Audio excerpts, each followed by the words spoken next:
Hello everyone, welcome to McFarland's Corner. I'm Mike McFarland, owner of McFarland Fishing, the Lake Fork Guide, and your host for today's lesson. Today we're going to talk to you about the 5 top baits that you should master for wintertime fishing. For better wintertime success, I believe these 5 baits are your best approach on any given lake all across the U.S., okay? First and foremost, the very first bait that you must learn how to use and master is called an Alabama rig. Especially with today's live scoping technology, this is one of the most effective baits to catch not only bass, but big bass, giant bass, okay, in the winter months. So the Alabama rig is basically an umbrella rig. It's a spreader rig, and it carries multiple baits. One thing before I get into depth of lesson about this one is that you need to be aware in your state how many hooks you're allowed to have. Here in Texas, we have unlimited hooks. Arizona, for example, is only 2 hooks. The rest must be dummies, no hooks. California, 3 hooks. So for the sake of, I don't want you to go get in trouble, make sure you know the rules and regulations for Alabama rigs in your state. But an Alabama rig is a deadly bait. It imitates a small school of bait fish. We talk about all the time that the best scenario to find is bait balls, bait fish that have been broken up. So if you have a ball of bait that's 6 feet in circumference and it's round, whether it be shad in freshwater or anchovies in the ocean, it's safe. When that ball has been broken up and bits and pieces are around the edges and off of the ball itself, they're vulnerable. And that's what the Alabama rig is emulating. It's emulating an isolated small amount of bait that's broken away from the bigger school of bait. And that's critical for bass to target, okay? There's 3 types of Alabama rigs that 3 ways to rig the Alabama rig that I would recommend. If you're around heavy cover, whether it be wood, grass, shallow bushes and timber and things that you can get stuck in, you're going to want to rig it weedless. So you're going to rig these weedless screw lock type hooks.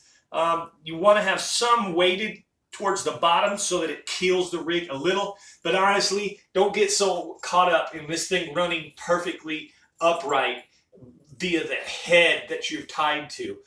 The fish aren't seeing it that way. It doesn't matter if it's running sideways. It doesn't matter how it's running. It really doesn't. As long as the baits are swimming true, that's what matters. I also like to keep it a little more compact. I don't open the umbrella rig up real wide.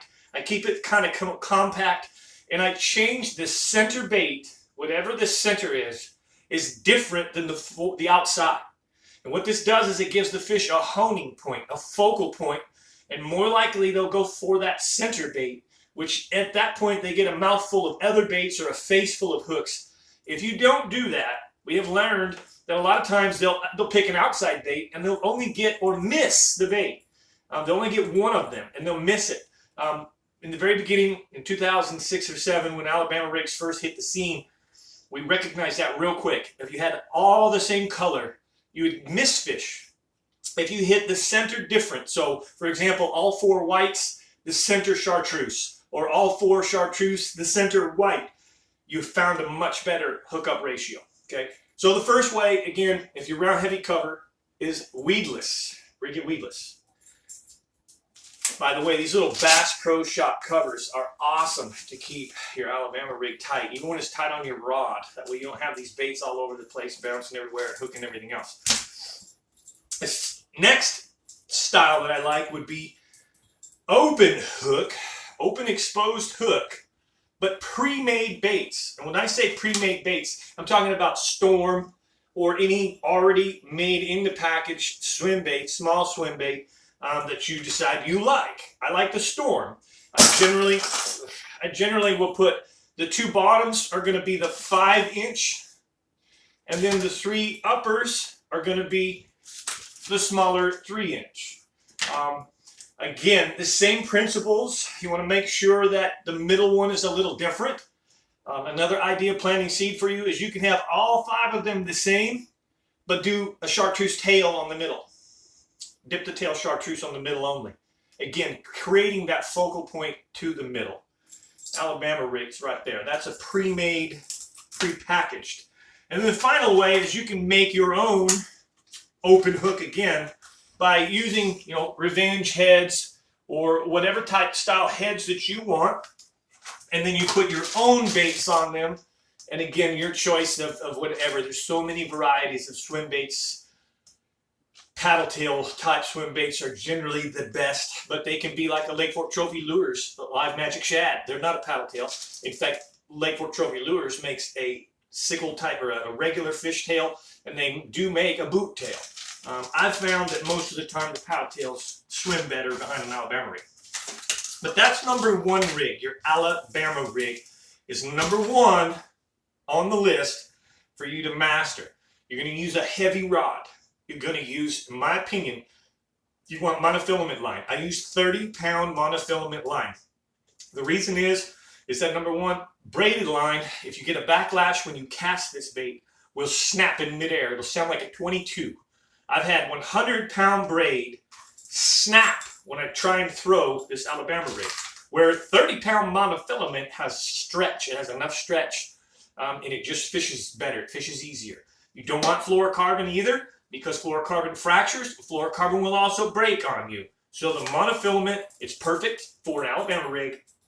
Heavy rod, medium gear ratio reel.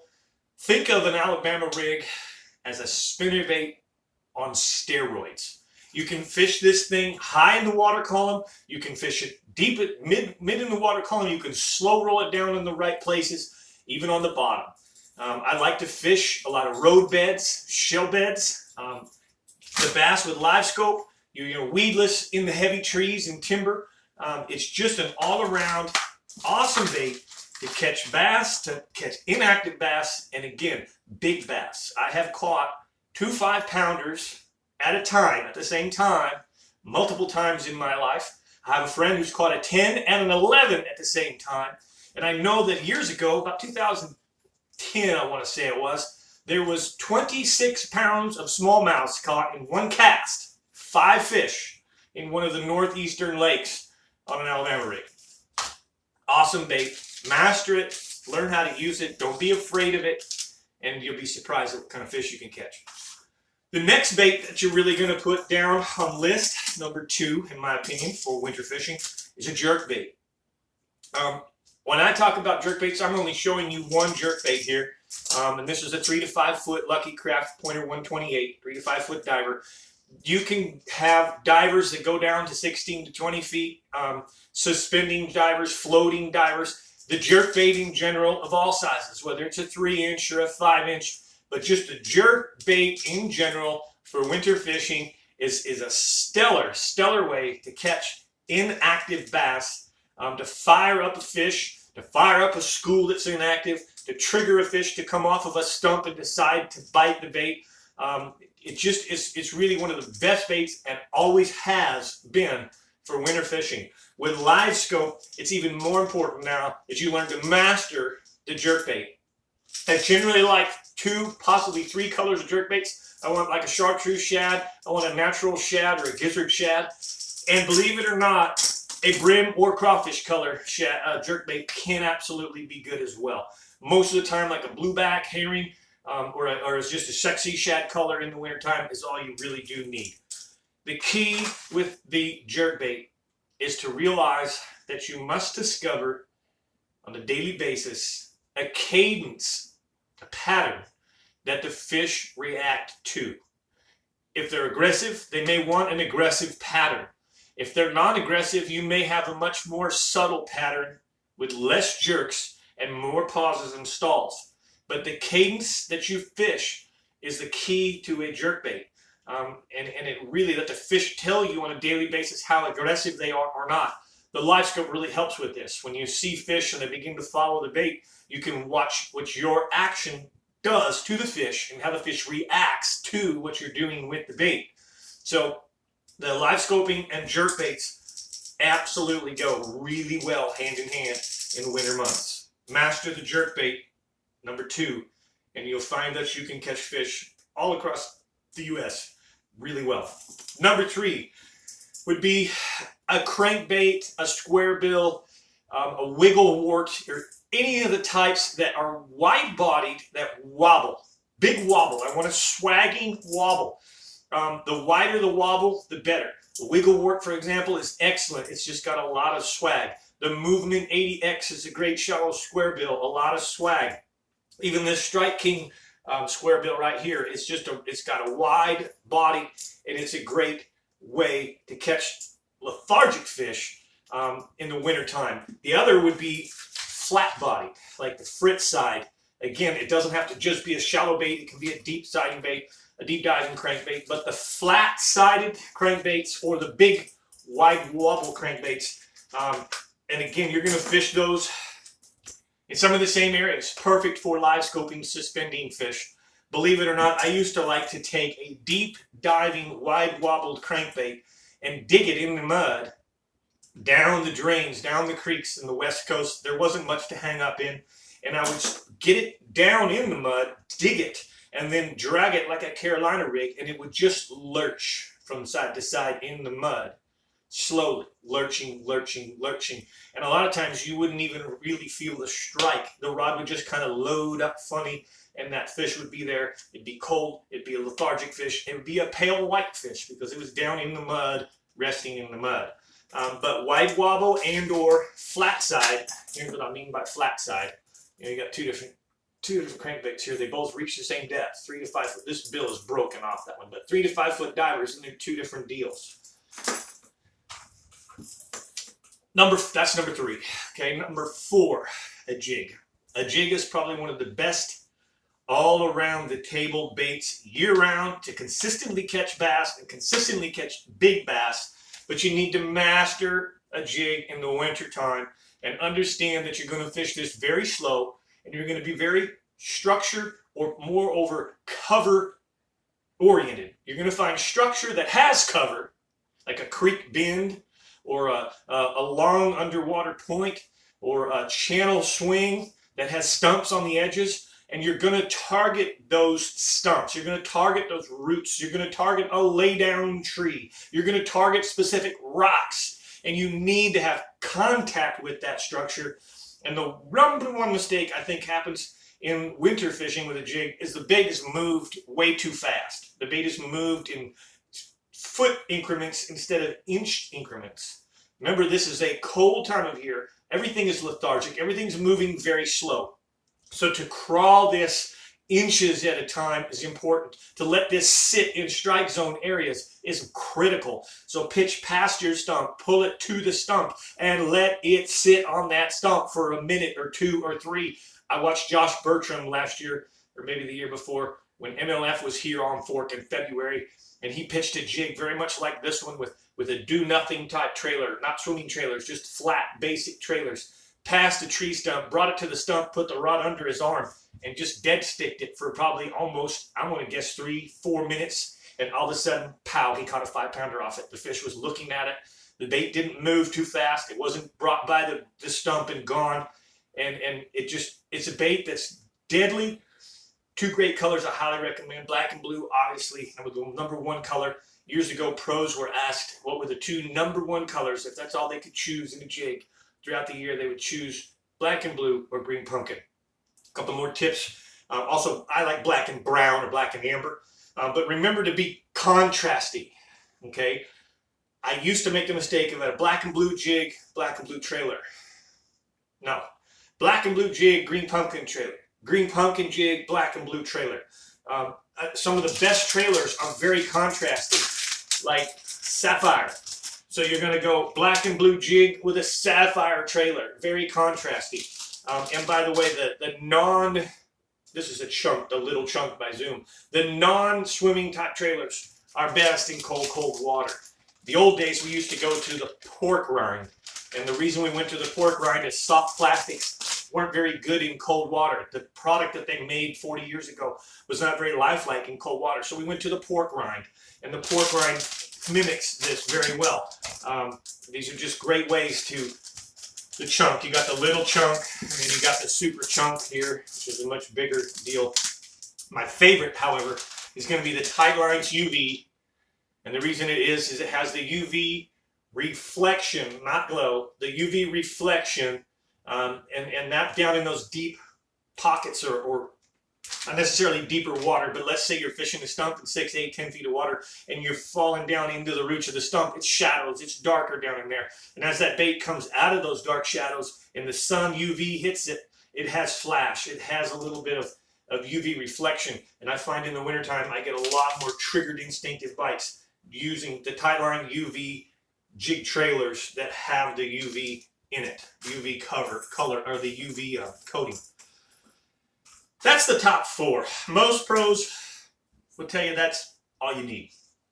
I saw a video the other day where a guy talked about the top 4 baits, and what I just covered is what he covered. I believe that there really is one more specifically that's really, really, really good and is overlooked. And realistically, you could go to spoons too, slab spoons and flutter spoons in the winter. But the lipless crankbait, number 5, and or rattle trap. This is a red eye shad. The lipless crankbait is deadly, deadly, deadly in the winter, especially on lakes that are specifically filled with vegetation. If you have a lot of vegetation, this is a great bait in the wintertime to be fishing and to learn how to master, how to work it in and out of the vegetation. If you've got grass, if you can tick the tops of the grass, but not bury it in the grass, tick the tops of the grass and then relift and relift it. The rattle trap / lipless crankbait down the creeks, even around stumps and things, is really deadly in the wintertime because there's a lot of fish in Northeast Texas lakes specifically, but even in California lakes like Clear Lake. This in the wintertime, grass, shallow grass, matted grass specifically, is like a blanket. And as the sun shines each day, it'll warm that matted grass up, and that grass will hold that heat, so the fish will actually get in the grass, just like they do in the summer. The opposite, it shields some of the heat, creates oxygen. In the wintertime, it holds some of the heat versus the cold, cold, cold water. So the lipless crankbait is a deadly, deadly bait, and that's really it. Backing up a couple steps, some tips. If you're fishing the jig, I highly recommend that you use fluorocarbon line and or braid, depending on the scenario where you're fishing. If you're running your crankbaits and square bills and things, you might want to switch and have a little bit of stretch, which would be monofilament. Rattle traps, I absolutely love to throw them on braid. The reason I throw them on braid is most of the time are throwing them in grass and vegetation. And when the grass gets on the line and the bait, I can snap it a couple times. The braid will cut the grass off and the bait comes back clean. Jerkbaits, fluorocarbon line specifically. As I said, Alabama rig, 30-pound monofilament minimum. And that's kind of it. That's my lesson. Learn to master all 5 of these baits in the wintertime fishing. And that, when I mean wintertime, I mean when the water's below 55 degrees. Wherever you're fishing, if the water's below 55 degrees and not iced over, these 5 baits will get it done for you. So listen, thank you guys so much for all of your support and following. Those of you that have subscribed, if you haven't subscribed, please hit the subscribe button, hit the like button, and comment below. Also know that I have a members only channel, a private channel for Lake Fork and the Lake Fork area that gives up fishing reports for about 6 or 7, 8 different lakes with 5 other guides. I do the Texas Insider Fishing Report live on television for 6 months out of the year with Captain Rick Murphy and his crew. And there's just some really, really good information in that members only channel that you can obtain if you're coming to fish any of these lakes up here in Northeast Texas. Look in the description below this video, find the members link, click on that and subscribe. We'd love to have you. I want to close out with a big shout out to all the sponsors, all the supporters, all of those that are backing us and have our corner, in our corner anyways, and that is Jayhawk Chevrolet, Skeeter Bass Boats and Diamond Sports, Yamaha, Texas Insider Fishing Report, and the Florida Insider Fishing Report with Captain Rick Murphy and Murphy's Law Sport Fishing, Abu Garcia, Berkeley Power Pole, Bass Assassin, Bajío Sunglasses, Tightline's UV, Lake Fork Trophy Lures, Impact Lures, Sandtone Lures, Real Time Rods, Magic Reaction, Lake Fork Marina, and Jamie's Restaurant, where oh my, the pie. If you're in Lake Fork Marina, you need to eat at Jamie's Restaurant and you need to have some pie. It's the best pie in the world. Go Fish Lures, Steve's Custom Prop Shop, the Original Rod Socks, Sign Shop, Burning Stump Lodge, Lake Fork Resort, and Tackle Co-op. That's our newest one, Tackle Co-op, where you can find soon here, within a month, you're going to be able to go to Tackle Co-op and find small lure makers, not big companies, small private lure makers that are really making custom stuff, some really cool individual stuff, and you're going to take great interest in shopping there at the Tackle Co-op. So really grateful to have them all a part of the deal. I wish you all very Merry Christmas and Happy Holidays and Happy New Year. I'm Mike McFarland, your host, owner of McFarland Fishing and the Lake Fork Guide.